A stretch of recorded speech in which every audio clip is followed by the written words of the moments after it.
조명이 켜지기 직전 스튜디오의 공기가 분명히 달라졌다. 무대 뒤 커튼 틈으로 들어오는 붉은 파장이 더 촘촘해졌고 관객석의 숨소리는 한 박자 느려졌다. 이름이 호명되자 작은 체구의 소녀가 천천히 걸어 나왔다. 마이크를 두 손으로 감싸준 채 고개를 숙여 인사하는 그 순간 객석의 수백 개 시선이 한 점으로 모였다. 빈에서 17 숫자만 보면 아직 소녀지만 무대가 시작되는 첫음과 함께 스튜디오의 시간은 한층 낮고 깊은 곳으로 가라앉았다. 노래는 조용히 출발했고 고조되는 현악 위로 얇고 맑은 음색이 올라타더니 금세 단단한 중심을 찾아 앉았다. 흩날리는 기교 대신 숨과 호흡으로 문장을 길게 읽는 방식, 울컥하는 감정을 급하게 밀어 올리지 않고 침착하게 데우는 방식, 그 절제에서 오는 힘이 객석을 빠르게 장악했다. 이번 무대를 위해 준비한 노래는 자신이 걸어온 시간을 담아낸 신곡으로 알려졌다. 가칭 희망가로 불리는 곡은 넘어진 자리에서 한 번 더 일어서 보자는 짧은 메시지를 길고 넓게 확장시키는 구성이다. 서두의 담담한 진행, 후렴으로 갈수록 촘촘해지는 화성, 그리고 대미를 장식하는 브릿지에서의 절규가 아니라 단단한 설득. 어린 시절 동네 축제에서 익힌 호흡과 수없이 작은 무대에서 단단해진 멘탈이 한 곡 안에서 자연스럽게 녹아들었다. 후렴에서 한 박자 미룬 울림이 터질 때 객석에서는 손수건이 저절로 올라갔고 몇몇은 입술을 깨물었다. 감정의 클리셔를 한 발 비껴나가되 더 깊게 도달하는 방식, 그게 이 소녀의 현재형이다. 무대 옆 진행석의 베테랑 MC 김동건의 눈가가 먼저 반짝였다. 어떻게 저 나이에 이런 결을 낼 수 있을까요? 멘트를 꺼내지 못한 채 잠시 말을 고르는 사이 스튜디오 전체가 자연스레 박수로 호흡을 맞췄다. 수십 년간 수많은 가창과 순간을 지켜본 진행자의 젖은 눈은 이번 무대가 단지 잘 부른 노래에서 멈추지 않았음을 증명했다. 그가 덧붙인 짧은 한 줄, 세대를 넘어 가슴을 두드리는 소리는 과장이 아니었다. 연령대가 다른 관객이 같은 순간 같은 부분에서 동시에 고개를 끄덕였고 누군가는 잊고 살던 이름을 떠올렸으며 또 누군가는 앞으로의 시간을 다잡는 표정으로 손뼉을 쳤다. 방송 직후 업로드된 클립은 빠르게 확산됐다. 노래 듣다 울컥했습니다. 트로트가 이렇게 현재형일 줄이야. 같은 댓글들이 촘촘히 달렸고 조회수는 가볍게 단위를 바꿔 달리기 시작했다. 누군가는 본인의 일기장 한 귀퉁이를 캡처해 올렸고 누군가는 어머니와의 사연을 덧붙였다. 희망이라는 흔한 단어가 이번엔 상투가 아닌 서사가 되었다는 평가가 힘을 얻었다. 시청률 역시 기록적이라는 전언이 이어졌고 재방 편성 요청이 폭주했다는 소식도 더해졌다. 수치와 데이터를 떠나 더 중요한 변화가 있었다.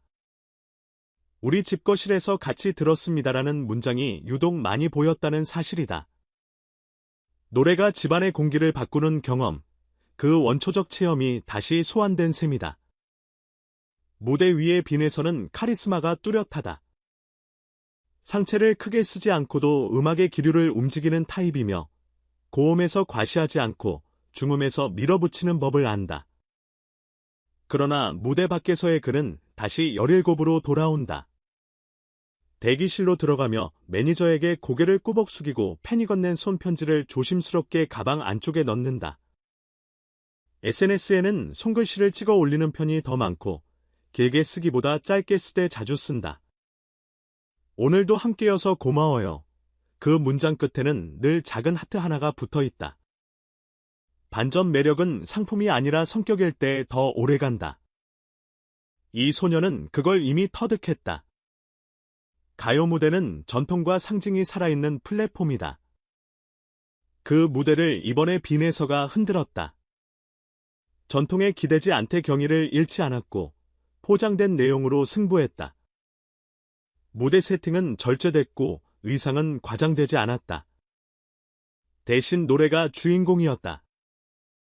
전통 트로트의 구성과 현대적 감각의 편곡 사이에서 과장 없이 교집합을 찾아냈다. 옛날 같으면서 새롭다는 피드백은 쉬운 말 같지만 사실 가장 어려운 칭찬이다. 이 조합이 가능했던 이유는 빈에서의 음색이 유약하게 맑은 게 아니라 중심을 가진 맑음이기 때문이다.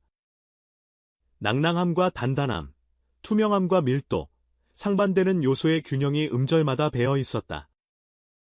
이 무대가 사건으로 성장한 데는 가족의 서사가 뒷받침되어 있다. 어린 시절 지역 행사에서부터 단단히 다진 발성. 학교를 마치고 저녁이면 작은 무대에 올라 노래로 시간을 채웠던 날들, 틈틈이 보컬 트레이닝을 맡아준 가족의 끈기와 성실함. 빈에서의 노래가 간섭이 아닌 공감으로 도달하는 이유는 그가 노래를 자신을 위한 무장이 아닌 누군가를 위한 메시지로 이해해왔기 때문일 것이다. 신곡 곳곳에는 나보다 우리가 많이 등장했고, 후렴의 문장도 자신을 과시하기보다 타인을 설득하는 형태였다. 그래서 관객은 빠르게 자기 이야기를 겹쳤고, 울컥함은 개인적 감동에서 사회적 공감으로 확장됐다. 음반 행보에 대한 기대도 뜨겁다. 단독 콘서트 논의가 오르내리고 다큐멘터리 형식의 스페셜 방송 기획도 점화되었다는 소식이 들린다. 단지 노래 잘하는 신예의 무대 기록이 아니라 한 사람이 어떻게 노래를 통해 자신과 타인을 단단하게 묶는지에 대한 기록, 그런 포맷이 어울린다. 실제로 해외 팬 반응도 심상치 않다. 일본과 동남아 커뮤니티에서는 자막이 덧씌워진 클립이 빠르게 번지고 댓글에는 가사는 다 모르지만 마음은 이해된다는 문장이 반복된다. 언어를 건너는 건 멜로디가 아니라 태도다. 상대를 향한 존중과 절제의 감정선이 국경을 넘어 도달하고 있다. 음원 성적과 올스트 러브콜, 노래방 차트의 움직임 같은 지표도 이어진다. 그러나 더 흥미로운 건 어떤 자리를 선택하는가다. 광고판이나 거대한 페스티벌도 좋지만 빈에서에게 가장 어울리는 무대는 현재로서는 관계가 보이는 곳이다. 너무 큰 무대에서 감정이 허공으로 흩어지지 않도록 적정 크기의 공간에서 적정 온도의 연출로 메시지를 분명하게 전하는 일, 그가 설계한 이번 무대가 바로 그 표본이었다.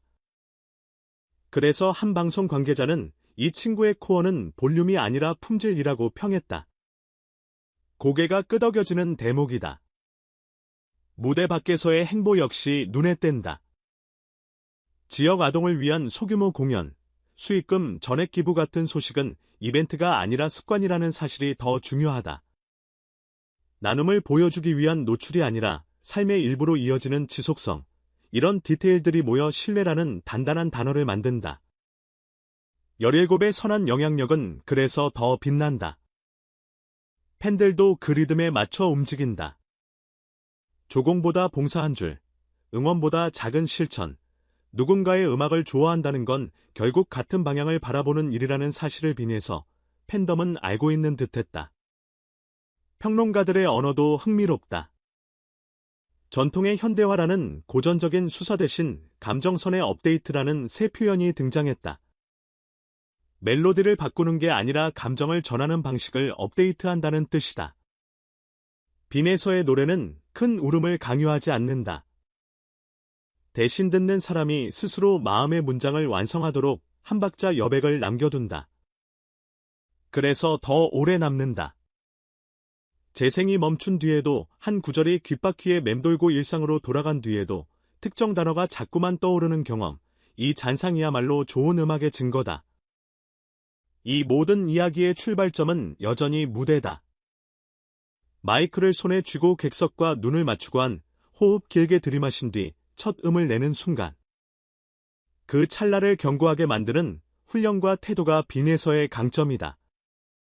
카메라가 삼켜버릴 만한 작은 표정 하나까지 설계하지만 계산은 보이지 않게 만들 줄 알고 감정의 골을 너무 깊게 파지 않고도 충분히 도달하는 법을 안다.